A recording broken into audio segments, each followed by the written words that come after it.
नमस्कार दोस्तों, आज का हमारा टॉपिक है ऑक्सीकरण संख्या को निकालना। ऑक्सीकरण संख्या दोस्तों हमने 11th क्लास में निकालना भी सीखा था। 12th क्लास में दोस्तों देखते हैं, जैसा कि दोस्तों दिया है H3PO3 फास्फोरस अम्ल में दोस्तों P अर्थात दोस्तों इस P की हमें ऑक्सीकरण संख्या ज्ञात करना है। चूँकि दोस्तों ऑक्सीकरण संख्या निकालने में इन तत्वों की दोस्तों संयोजकता की आवश्यकता होती है। तो देखते हैं, सबसे पहले दोस्तों हाइड्रोजन की संयोजकता होती है दोस्तों +1, तो आप प्लस लिख भी दोस्तों यहाँ पर सकते हैं।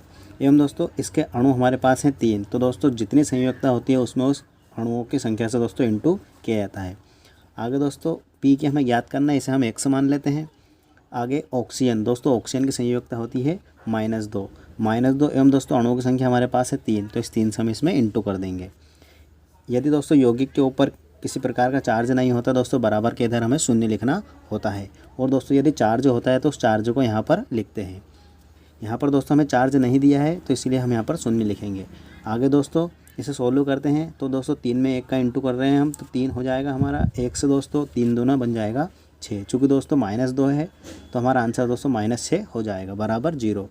आगे दोस्तों -6 और +3 है, तो दोस्तों घट जाने पर हमारा आंसर हो जाएगा -3, चूँकि दोस्तों बड़ी संख्या माइनस की है बराबर 0। दोस्तों आगे -3 का हम पक्षांतर कर देंगे, तो ये हो जाएगा हमारा +3, अर्थात दोस्तों H3PO3 में P की ऑक्सीकरण संख्या हो जाएगी +3। यहाँ पर दोस्तों ऑक्सीकरण संख्या निकालने में हमें कुछ तत्वों की संयोजकता ज्ञात होना चाहिए। मैं दोस्तों यहाँ पर कुछ तत्वों की संयोजकता निकालना बता देता हूँ। जैसा कि दोस्तों दिखाई दे रहा है आपको, हाइड्रोजन आवर्त सारणी से लिखा गया है। इसका परमाणु क्रमांक दोस्तों 1 है, अर्थात दोस्तों इसमें प्रोटॉन की संख्या भी 1 रहेगी एवं दोस्तों इलेक्ट्रॉन की संख्या भी 1 रहेगी, चूँकि दोस्तों प्रोटॉन के बराबर होते हैं इलेक्ट्रॉन। तो परमाणु क्रमांक दोस्तों इसका 1 रहेगा। संरचना दोस्तों यहाँ पर हमने पहले एनर्जी लेवल में अधिकतम 1 इलेक्ट्रॉन हो सकता है, पहले एनर्जी लेवल में अधिकतम 2 इलेक्ट्रॉन हो सकते हैं। हमारे पास केवल 1 इलेक्ट्रॉन है, तो हमने यहाँ पर 1 इलेक्ट्रॉन भर दिया है। अब दोस्तों यहाँ स्थायी होने के लिए या तो 1 इलेक्ट्रॉन को दोस्तों ग्रहण कर ले या फिर अपना 1 इलेक्ट्रॉन त्याग कर देता है। चूँकि दोस्तों हाइड्रोजन हमेशा अपना 1 इलेक्ट्रॉन दान करता है, इसके लिए इसकी संयोजकता हो जाती है +1। इसी तरह दोस्तों हीलियम का परमाणु क्रमांक 2 होता है, अर्थात दोस्तों इलेक्ट्रॉन की संख्या होती है 2। चूँकि दोस्तों पहले एनर्जी लेवल में अधिकतम ये इस प्रकार से 2 इलेक्ट्रॉन हो सकते हैं, तो यहाँ स्थायी हो जाता है। चूँकि दोस्तों यहाँ स्थायी हो जाता है तो ना तो ये इलेक्ट्रॉन को ग्रहण करता है, ना ही इलेक्ट्रॉन का दान करता है, इसके लिए दोस्तों की संयोजकता हो जाती है 0। आगे दोस्तों लिथियम परमाणु क्रमांक 3। चूँकि दोस्तों पहले एनर्जी लेवल में अधिकतम 2 इलेक्ट्रॉन हो सकते हैं, हमने 2 इलेक्ट्रॉन भर दिए, हमारे पास 1 इलेक्ट्रॉन शेष रह जाता है। यहाँ दोस्तों सेकंड एनर्जी लेवल में आता है।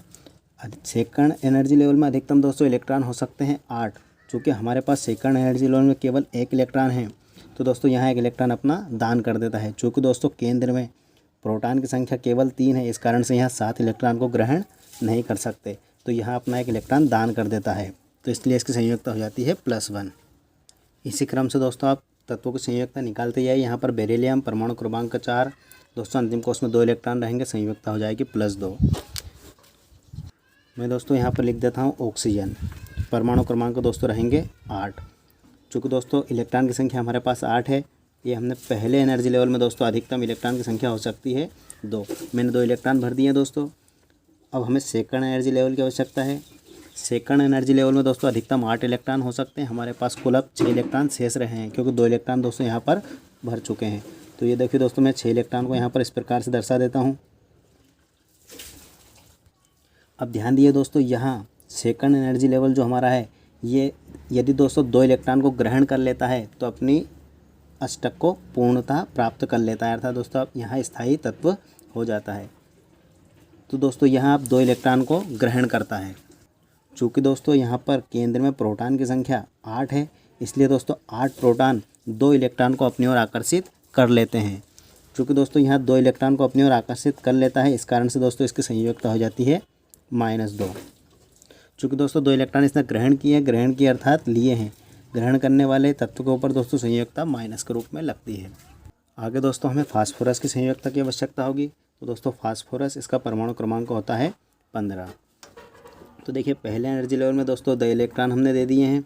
सेकंड एनर्जी लेवल में दोस्तों अधिकतम 8 इलेक्ट्रॉन होते हैं। मैं इस प्रकार से 8 इलेक्ट्रॉन दे देता हूँ।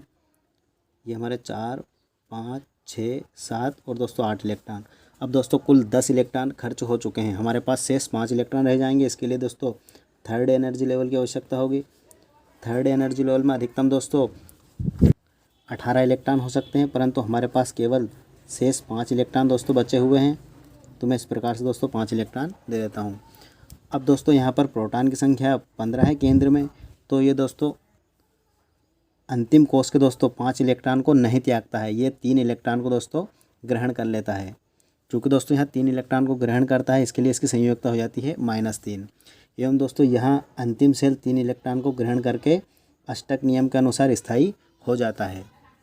तो दोस्तों यहाँ तीसरा एनर्जी लेवल या तो 8 इलेक्ट्रॉन को ग्रहण कर लेता है या फिर दोस्तों 18 इलेक्ट्रॉन को भी ग्रहण कर सकता है। 8 इलेक्ट्रॉन को दोस्तों यहाँ ग्रहण करने के लिए इसे 3 इलेक्ट्रॉन की आवश्यकता होती है। तो दोस्तों हम यहाँ पर इसके 3 इलेक्ट्रॉन इस प्रकार से वितरित कर देते हैं। चूँकि दोस्तों इसने 3 इलेक्ट्रॉन लिए हैं, इसलिए हो जाता है -3। आगे बढ़ते हैं दोस्तों, अब अगले क्वेश्चन की तरफ बढ़ते हैं दोस्तों। दूसरा क्वेश्चन हमारा रहेगा H3PO2 अर्थात दोस्तों फास्फोरस अम्ल, हाइपोफास्फोरस अम्ल दोस्तों इसे कहा जाता है। इसमें भी दोस्तों हमें P की ऑक्सीकरण संख्या ज्ञात करना है। तो देखते हैं दोस्तों, हाइड्रोजन, इसका दोस्तों हमने अभी संयोजकता ज्ञात की, इसकी +1 संयोजकता होती है। दोस्तों अणुओं की संख्या 3 है, इसलिए इसमें 3 से इंटू कर देते हैं।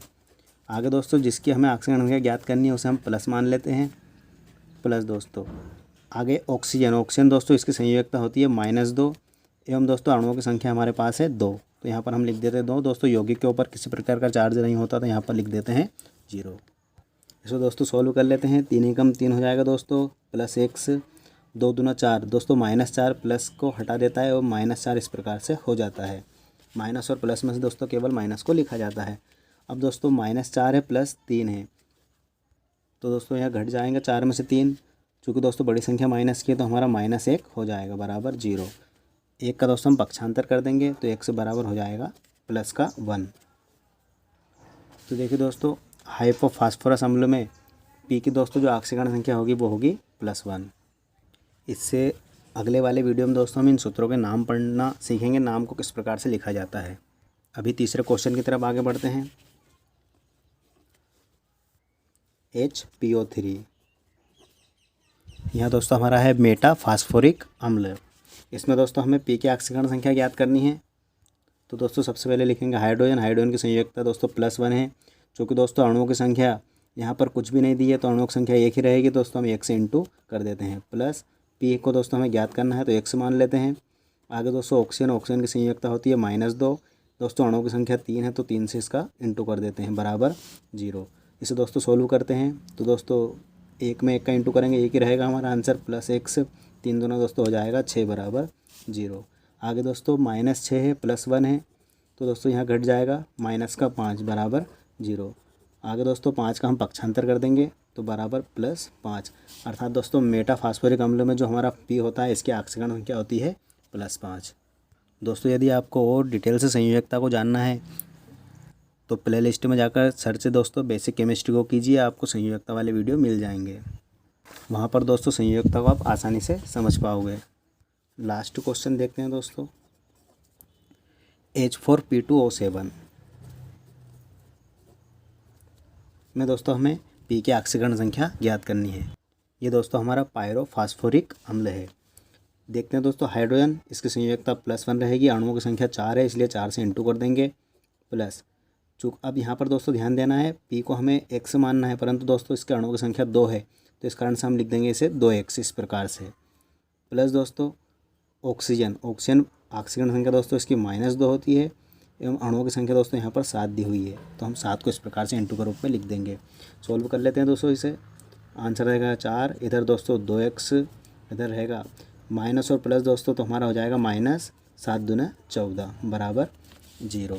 आगे दोस्तों 14 माइनस है +4 है दोस्तों घट जाएगा, 2x बराबर हो जाएगा -10 बराबर 0।